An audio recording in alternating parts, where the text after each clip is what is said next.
Welcome back. Children need to know where they come from and their culture. And that's what the book we're reviewing today aims to promote.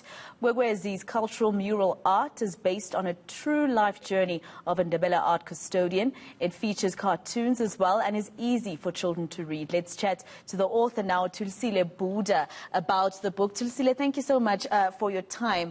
I looked at the book and I really enjoyed it, and I thought, you know what, my nieces and nephews would also really enjoy it. But what I found from it is that you're trying to make sure that, you know, you're trying to promote the fight, or should I say the cause, that children need to always remember where they come from and their culture. Yes, thank you very much for having me. It's very important for children to understand who they are, to understand who their ancestors were, and the knowledge that they fought to promote, preserve, and disseminate. So if we want to teach our people about culture, we need to start from the younger generation. We need to start from at the level of children, and we need to use language that they can understand, and hence this book was necessary. I noticed that at the bottom of the book it has the English. Does it mean it's also available in other languages? The book is currently available in English and isiNdebele. Those are the two languages enginazo, incwadi enazo. So we will expand based on people's demands. People will have, at some point, will have to translate to other languages, but for now is English and isiNdebele. And English accommodates everyone. And at the later stage, when the book develops, that's when other languages will be considered, also based on demand, because it's very important to listen to the people who show interest and translating their languages based on demand, of course, like I said.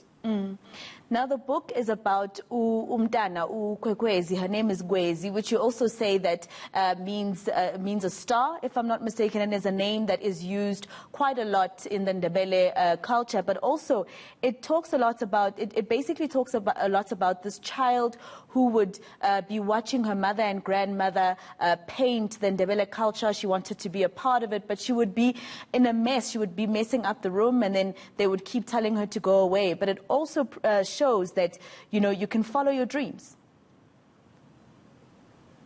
Yes, it shows the spirit, resilience, ukatelela. It shows that when you have passion for something, and maybe you might be discouraged at some point, but that doesn't mean that you should give up. You know, Kwekwezi, it's a story. Kwekwezi's cultural mural art. It's a children's book that tells stories about different Ndebele women who have experience of mural art and who have traveled the world in the 1980s and 1990s. They have been overseas showcasing their talents, showcasing and representing the Ndebele people. But if you could listen to their childhood stories, they will tell you ukuthi abogogo bebangafuni sidlalele endokanzini laba gwalela khona. They didn't want us to be touching where they were, you know, painting, because that is for people with high skills or years of experience. So what they would do is that they will just give them some small portion. They would use natural resources, like they would use clay, or let me just say soil, different types of soils, and they will use cow dung. So they will mix those and create paint. And when you are ready, they would introduce you to modern paint.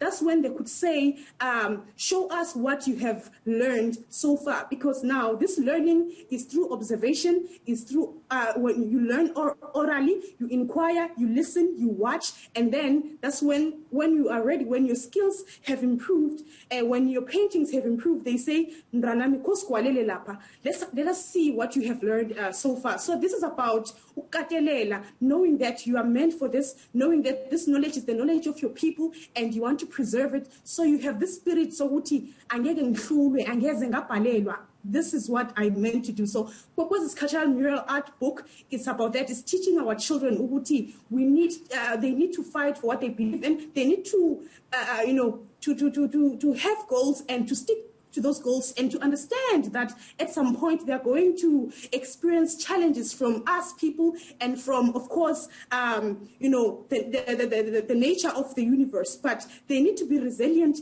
They need to fight for what they believe in. So this book teaches children that.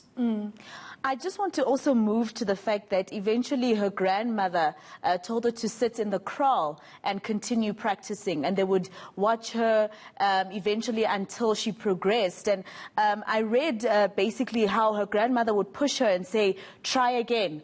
And later on, her mother, you say in the book, heard her singing a Ndebele song in the kraal, and she went to go just see Ugumkobela, to just see how she's going. And she said to her, this is great work, my child. And she even said to herself, I better make a feast to celebrate this achievement that my child has improved so much in her painting. So I think the book is also for parents. You know, it's for parents to read with their children. It'll teach children to persevere, like you say, but it also will teach their parents to support their children and to keep pushing them in their dreams.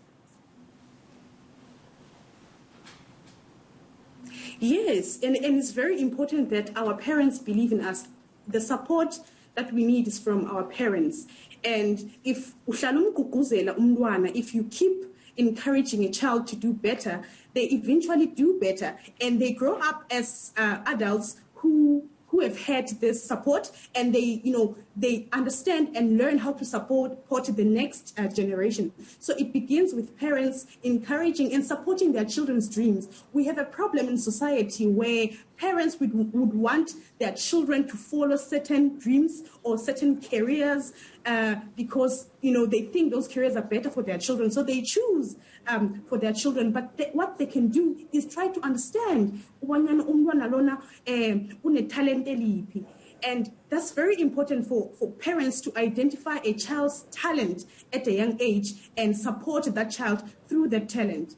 And of course, we see in the book, the story ends, happily with her being recognized around the world and even the government here in South Africa. I think it ends with a picture of her behind a podium with a government logo on it, showing how proud, our government was of it. I cannot, resist but ask you if this was, of course, about Gogo Esther Mahlangu. This is a person that we know as the person who brought the Ndebele culture to the fore. It's a very interesting, it's a very interesting statement that you're making. When she's standing, when she is giving her speech and thanking her people, she is representing all the Gogos that have been traveling from the 1990s and 1980s, including Ugogo Esther Mahlangu. She is not excluded from the book. She is part of the book, and so are other women. So the woman that is shown at the end of the book, and she also does state that she would like to thank those who were with her during that time and those who believed in her dreams and those she has traveled with, because that's what happens with indigenous knowledge. It's a communal, knowledge.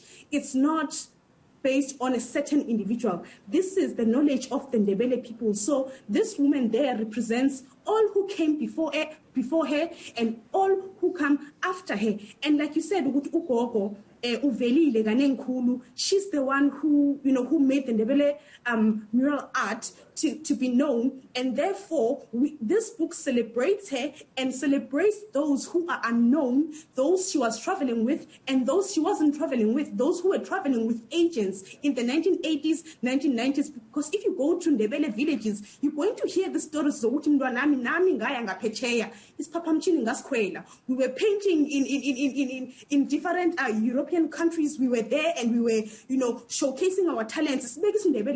But these women now are not known. And hence this story is general. It does not specifically speak to a certain individual, but it covers all the Ndebele women who have embarked on this journey. So, of course, like I've said, that it is based on a true life journey. You are going to be familiar with certain events that have happened on the public eye, and the Ndebele people know certain events that were not, on the public eye, things that we've been told this happened, going overseas and selling their beadwork and selling their mural art and painting buildings and different objects. So Ugogo Esther, she is the book. Ugogo Esther, she's part of the book. We can never speak of Ndebele's success without mentioning her name. She is the book, and so are other women are the book.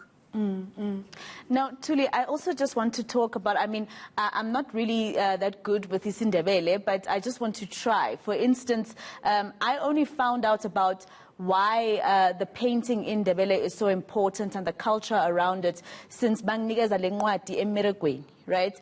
I didn't know about, why the painting is so important. Can you just explain to our viewers, you explained it in the book as well, but explain to us why this is so deep in the Ndebele culture. Ndebele mural art is a form of communication. When, for example, it is mostly used during ritual ceremonies, during Ikude, which is female initiation, and during Ingoma or Amasogana, during male initiation.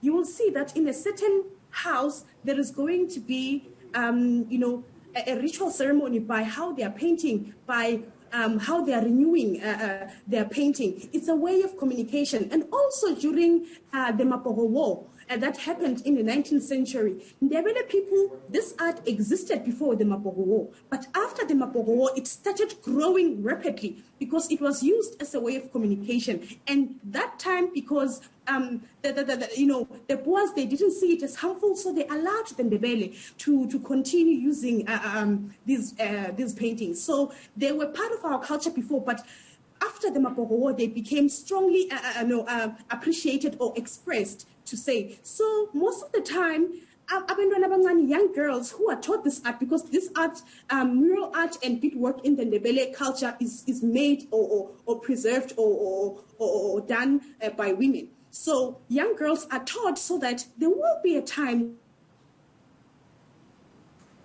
Oh, so unfortunate. I think technology has let us down and we don't have Thuli, but I'll tell you a bit of what I found out in the book that I had no idea. The book tells Kwekwezi, the artist, about how one day when she gets married, her in-laws will expect her to paint her new house for her and her husband, and they will judge her in terms of the painting that she makes. They'll judge the type of woman that she'll be to her husband according to how she paints. Well, of course, they were happy with how she painted the book. It's a book about a child who basically had a dream to become, to be able to paint this. She didn't take it as seriously as, the culture does. Obviously, later on, she finds out how deep-rooted it really is. And she stops playing with her friends. At her very young age, she stops playing with her friends to keep practicing this Ndebele painting.